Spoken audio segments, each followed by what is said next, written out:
Welcome to Alaska Weather, a production of Alaska Public Media and the National Weather Service, Alaska Region. Produced and broadcast daily from the studios of KAKM, Alaska Weather provides complete forecasts, public, marine, and aviation for all of Alaska. Alaska Weather is made possible by the following sponsors.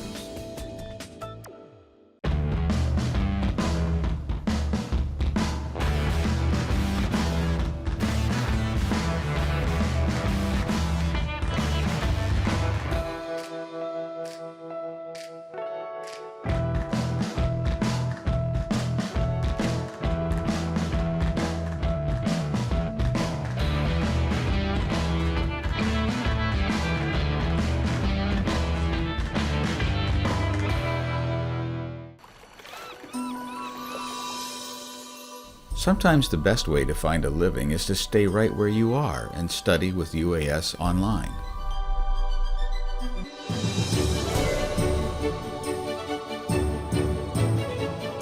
Career-specific distance programs from the University of Alaska Southeast are the fastest way to increase your earning power.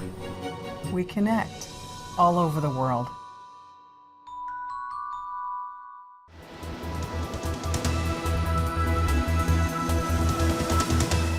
The National Weather Service. Hello again, everyone, and thanks so much for joining us for this Friday's edition of Alaska Weather. Satellite imagery yesterday showing really not a lot going on here. A band of clouds coming across the Queen Charlotte Islands on its way up to the southeast coast. Clear skies mostly here through much of southern Alaska, except for some stuff from the northern Gulf of Alaska. Slipping on up into the Copper River Basin, and then some disturbances coming southeastward along the Gulf or the Arctic coast up there. Today actually coming southward, and still some light snow going on. Flurries northway over to about Delta today and back down to the southeast, and then rain and snow showers or areas of rain and snow occurring over the southeast coast. And out to the west, again from the southwest coast here on out, pretty good conditions, some clouds here for the Yukon Custom Delta, and then a frontal boundary out there over the central Aleutians. And for today, got some areas of, well, small craft advisories, gale force winds in advance of that front with mostly light rain from roughly as far east as Nikolsky, and then on back all the way to Shimia and Attu there with the main low center. About 967 millibars staying south of the chain, and then higher pressure up here over the Russian Far East, ridging into the interior, and the pressure difference between the two, strongest right in advance of the front there, but again, only 35 knot winds, maybe some higher gusts, and that's about it, but light winds over southern Alaska, not much gradient at all here, especially up over the interior with that 1,023 millibar high center, roughly right around the Kobuk Valley area. And then westerly flow along the Arctic coast, strongest on the east side. Kaktovik seeing gusts to 40 miles an hour at times today, otherwise 15 to 25. That resulted in some areas of blowing snow along with flurries, fog, and that improved as you got back to the west with less wind and conditions a little bit better. And then some moisture here banked up along the north side of the eastern Alaska range, actually coming down toward the Wrangles a little bit there, but just some flurries, clouds, and light snow. Otherwise, not a lot change. Still high pressure controlling much of Alaska, except for the Aleutians. And then this low southwest of the Queen Charlottes. Southeast flow, again, spreading moisture northwestward in across the southeast coast here with not reaching the central areas this afternoon, otherwise just clouds spreading northward there across Juneau to Elfin Cove, Haines. On up to Skagway, you can see a lot of clear skies here, Yakutat all the way back into Prince William Sound, then picking up the clouds over the eastern Copper River Basin. That pattern will hold through tonight, again with the light snow at times persisting north of the mountains there over the 40-mile country to about Delta, cutting off, but again, amounts very light and not significant at all a little more widespread off into the Yukon there along this trough axis, extending up from that 999 millibar low now that pulls in over the southern panhandle. So mostly rain down to the south, a little milder conditions, a mixture just to the north, and then whatever falls looks like it'll be heaviest over toward the border on up. Of course, that'll be in the form of snow and some scattered rain and snow showers off the coast there. And for the North Gulf Coast, no change, mostly clear skies. Maybe some variable cloudiness as you get down toward Kodiak Island. There'll be some clouds off to your east there. May affect the east side there, but nothing too much, and definitely no big change coming up. Offshore flow keeps it nice along the southeast coast here with VFR conditions again a fair ways out to the west, and some low clouds today with some areas of flurries here from the Chukchi Sea through the strait down toward St. Lawrence Island. That'll kind of persist, really no gradient out there, wind conditions to blow it away, but just look mostly cloudy tonight, and that's about it, with the rainfall increasing here as the front edges eastward, mostly sliding off to the east of the south, but it's rotating up a little bit there, so that'll bring a little more wind and better chance of rain into the Fox Islands, and no change back to the west, just periods of rain. Breezy conditions throughout the night tonight with this area of high pressure extending from Alaska back into the Russian Far East. And then we've got this kind of a front coming, or it is a front coming over the top, mostly flurries to the north. Some of that will catch probably the eastern Arctic coast, actually anywhere from Wainwright eastward. We'll see a chance of some flurries at times with mostly cloudy skies. Then you'll get down into the clearing condition here with generally VFR and a lot less clouds there south of the Brooks Range, Noatak Valley, down into Kotzebue Sound. High pressure right in over that area tomorrow as that front slips down a little bit there, so I'll bring a better chance of snow, looks like from about Point Lay over to maybe Aliktok, Atasuk, possibly there at Nuiqsut, but probably not making it that far east, while the east side sees an improvement from what you saw today and at least early tonight. Sunshine all of interior Alaska, so still dropping well below zero in some locations overnight, but warming up quite a bit with the sunshine. To a lesser extent here, more clouds and flurries, so it'll be a little chillier tomorrow afternoon here toward the border with some light snow, the Wrangell Mountains again from Northway on down. In fact, that could develop with an upper disturbance coming southward. Could start seeing some showery conditions developing along the North Gulf Coast there, maybe around Cordova, possibly Valdez, but again, very light and not too widespread either. This low now lifting off into Canada, taking most of the moisture with it. So some scattered rain and snow showers left behind, probably some clearing periods as well, but those extend off the coast there. Next system on down to the south.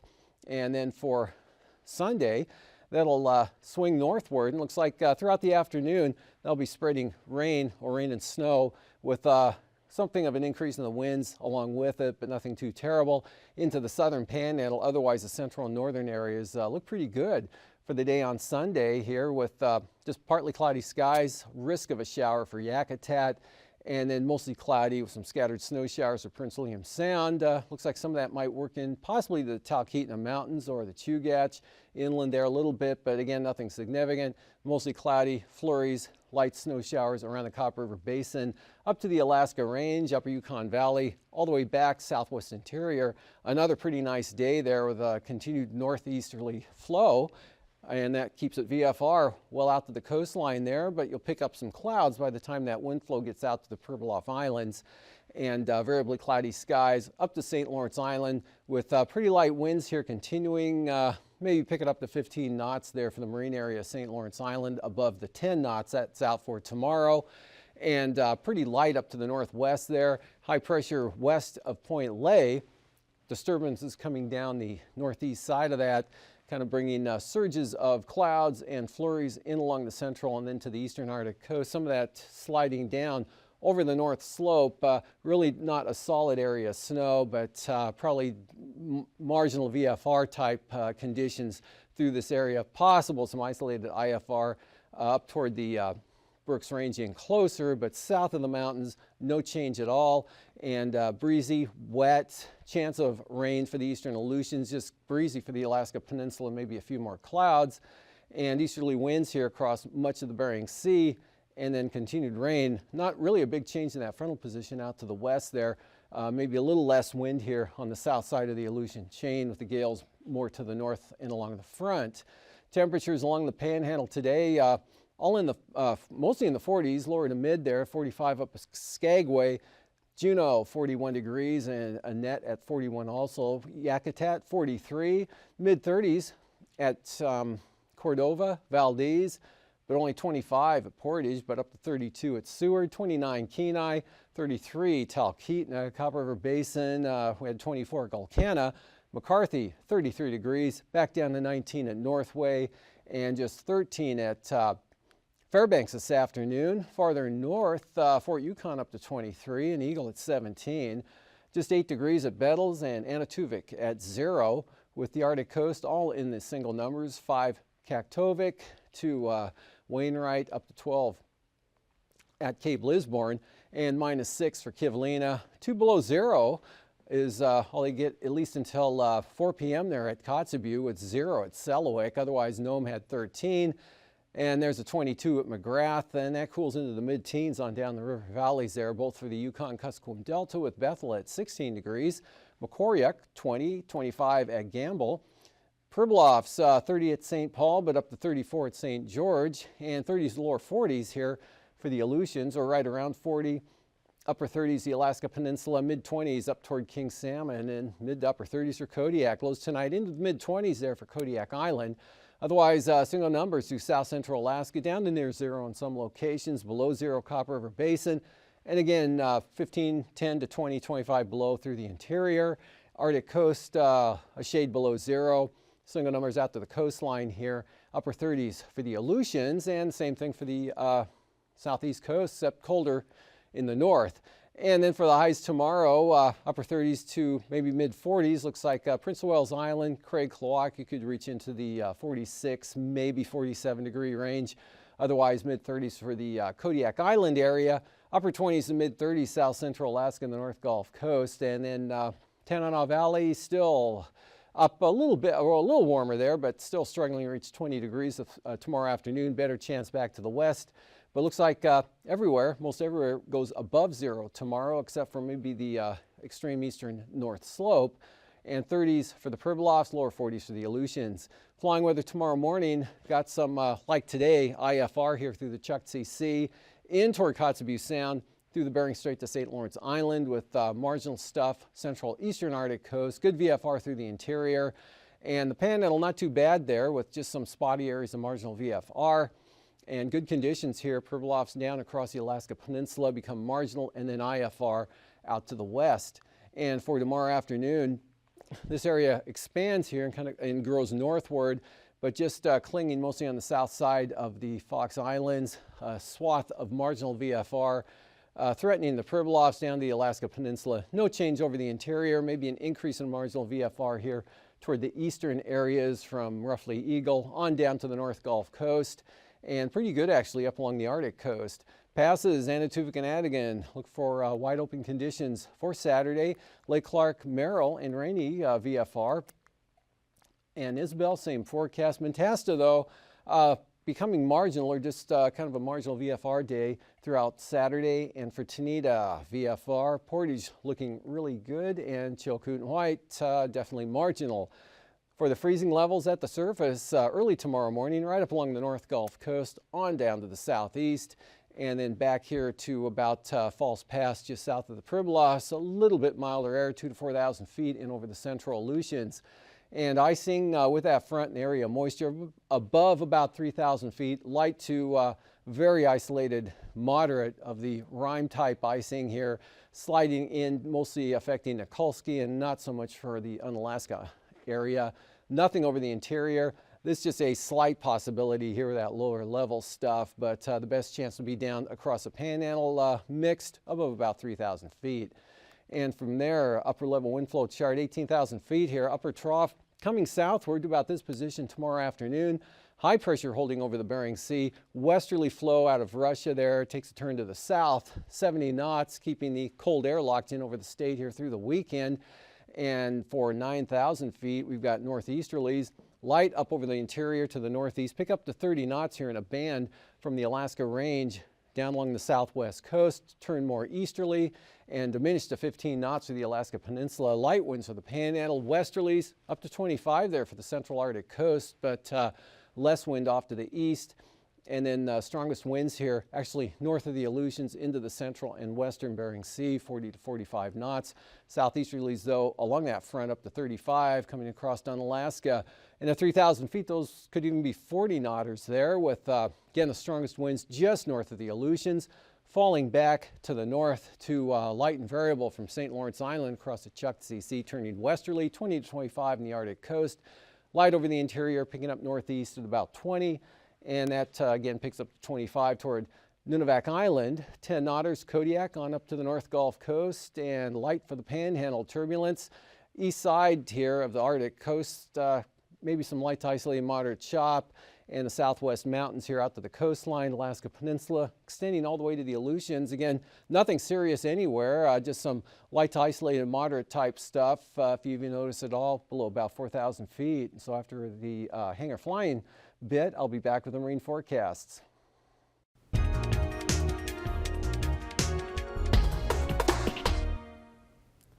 Good afternoon. I'm Rocky Capozzi, and on behalf of Alaska Public Media and the Alaskan Aviation Safety Foundation, welcome to Hangar Flying.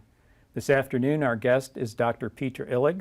She's a senior medical examiner, and our subject today is we want to discuss the ins and outs of the new FAA Class 3 medical or not. Dr. Illig, could you tell us really what's changed with regard to the regulations and the third class medical? Certainly. Well, the third class medical hasn't gone away. Some people think it's gone away and has been replaced by what is now called basic med, but basic med really is an alternative to the class 3. Even though it's an alternative, there are a lot of similarities to the type of exam that the pilot needs to go through. But basically, in order to opt out of class 3 and use the basic med, the pilot needs to have a few things in place first. First thing is that they have to have a valid driver's license of any state. Secondly, they have to have had an unexpired medical certificate as of July 15th, 2006, and I can explain how that date came in a moment, but they have to have had an unexpired one on that date. Thirdly, they have to have no current denial, suspension, or revocation of their certificate on file. Then, if they meet those criteria, they can opt out of getting a flight physical by getting a sign-off from any licensed physician in the state. Okay, so when you say a sign-off, what does that entail? Those details are coming out and they'll be in effect as of May 1st. But generally, as we understand it, instead of going through the FAA exam, the individual needs to go through what's called a comprehensive medical exam checklist. And the person's physician, basically this checklist is no different than the 8500-8, which you fill out as a pilot. So it's the same questions. Okay. The instructions to the physician is that they have to do a comprehensive medical exam and hit all of those positive historical findings and physical findings and do whatever blood work, laboratory work, whatever the physician feels is needed to make sure that those medical conditions are stable. Okay, so an individual pilot that wished to pursue that type of certification is still going to fill out something akin to an 8500? Akin to an 8500, but that doesn't get sent to the FAA. Okay. So at the end of the exam, if the physician thinks that person is qualified, and they are asked to review the AME guide, the Aviation Medical Examiner Guide, that's published on the FAA website. But they basically are required to discuss the medical issues, discuss the medications that they're on, and if the physician then feels that there are no medical conditions or medications that are adverse to flight safety, then the physician signs an attestation. So That doesn't go to the FAA. That is basically between the pilot and the doctor. Then the other additional process that the pilot has to go through, and this is only every 4 years. Okay. So every 4 years, regardless of age. regardless of age, Okay. right? As you know, for the standard class 3, if you're under 40, that physical is good for 5 years. Right. If you're over 40, it's only good for 2 years. So this is a 4-year coverage, no matter how old you are. You could be 80 years old and never not have to see somebody for 4 years. Having said that, the pilot then also needs to take an online course by the FAA, or there are some other agencies too, like AOPA, are going to be creating similar courses that are also valid. But they have to take an online course every 2 years regarding medical conditions that are important in aviation safety. So there's no pass, fail, or anything like that. They just have to take the course and log it in their logbook. So basically, they have to get a pseudo flight physical every 4 years and take this class online every 2 years. I guess when people say, well, that seems like a lot of work, why would I want to do that? And instead of getting a flight physical, to me, it makes sense to get the flight physical instead. It seems simpler. We're not obligated to go through that intense comprehensive exam that a private physician would have to go through. But on the other hand, and here's the tickler, you can't kind of fail your basic med exam. So a lot of pilots would like to do the basic med if they think they might fail their class 3. I understand. I would think, though, that the physician that's performing the basic med exam, are they, and we've got about 15 seconds, are they at any risk with the attestation, or? I think there is probably a legal liability risk to them that may not be covered by their malpractice insurance. So most physicians, in my opinion, are probably not going to be wanting to do this. Okay, well, that's very interesting. Thank you for enlightening us about the ins and outs of this new medical possibility. It's my pleasure, and if they have any questions, they're welcome to call us and we can help them out. Thank you so much. Okay.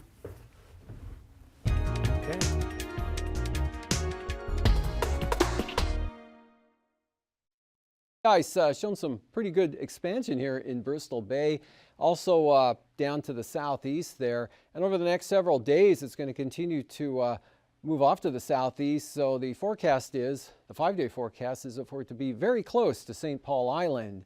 Moving on to coastal water forecast, south coast here west at 20 knots, lighter, more variable on up the coastline. North 25, Lynn Canal, Glacier Bay, southeast Stevens Passage at 20, southwest 20 for Clarence Strait. And then for Sunday, southwesterlies on the light side here, just 10 to 15 knots, 7 to 8 foot seas. So small craft advisories on the south coast. Pretty light winds south to southeast over the inside waters. And then looks like still holding north at about 25, maybe less there for northern Lynn Canal. And then southeast 15 there in the extreme north coast. And then from Prince William Sound, the North Gulf Coast down to the Barrens, 15, again increasing to 20 knots here for the Barrens. Small craft advisories out of the north for Kachemak Bay, northeast 20 Shelikof Strait, and then just 10 knots for northern Cook Inlet. And then for Sunday, north 15, Prince William Sound, northeast 15 for the coast. Small craft advisories now for the Barren Islands, northerlies 25 knots, up across Kachemak Bay, and also for Shelikof Strait and southern Cook Inlet, south of the Foreland, staying light up to the north. And for the Bristol Bay forecast tomorrow, northeast 25, brisk wind advisories, east 25 here for the Alaska Peninsula, seas up to 13 feet on the Pacific side, dropping back to 15 here from Castle Cape to Sitkinak. For Sunday, northeast 20, Bristol Bay, on down to Cape Sarachev, and then from Cape Sarachev to Castle Cape, small craft advisories, east 25, seas 13 feet, lighter up to the northeast. And for the Fox Islands, good gales, minimum gales in a uniform pattern here, east 35 to about 30 to 35 for Adak and Atka. Again, lighter on the south side of the islands, but basically gales throughout tomorrow. And then for Sunday, with the front lifting a little farther to the north, southeast small crafts here to the south with all the way back to the west, and still some areas of gale force winds for Nikolsky and on Alaska. And then for the southwest coast, Starting the weekend off tomorrow, northeast 15 to 20 all along the coast, down to 10 knots for St. Lawrence Island, but brisk wind or small craft advisories for St. Matthew Island, southward to the Pribilofs with 10-foot seas. And then for the Sunday forecast, still small crafts here for the Pribilofs, but more northeast in the direction, right up to along or near and west of St. Matthew Island, lighter northeast 15 in toward the coast and up across St. Lawrence Island, south of Nunivak Island, northeast at about 20. For the eastern Beaufort Sea coast, or really for the central coast on east, mostly westerly winds, maybe southwest through here possibly, but all at about 20 knots. And then lighter winds back to the west, more southwesterly, and just barely a breeze here from Wells to Cape Beaufort. Then on Sunday, really light variable winds here from actually Cape Beaufort on down to the Bering Strait. Call it northeast 10 on the east side, west 15 for the central coast, and that extends all the way to demarcation points. So no heavy wind at all coming up for the Arctic coast through the weekend. And then for the tonight's forecast, again, that front, not much of a wind producer. Still be breezy this evening on the east side there with some areas of flurries and light snow, better conditions to the west, much better down to the south here. High pressure, no change. Some clouds, maybe some flurries there on the east side down to the Wrangell Mountains, and then rain on the southern panhandle, snow to the north, and scattering out along the coast, and some rain moves into the eastern Aleutians. While tomorrow, that front drags some moisture there in the form of flurries or light snow from the central coast back down to roughly Point Lay, and then south of there, sunshine from the Brooks Range on down to the Bristol Bay area, south central Alaska. Sunshine again tomorrow. Snow showers developing a little farther to the south here near Cordova possibly, but all light over the Wrangell Mountains. Scattered showers, mostly cloudy for the southeast coast, and not too bad again over the Bering Sea, but this front again, mostly gale force winds will be along and north of the Aleutians, and they'll be tending to push in toward the eastern Aleutians, and that will keep it rainy. Another low here coming in under the scene for the eastern Aleutians. Otherwise, not much change over the interior. These forecasts are to be used for planning purposes only.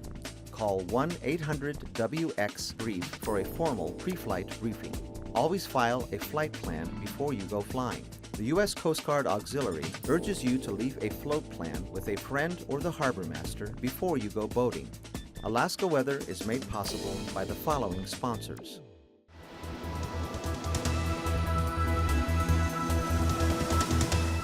The National Weather Service.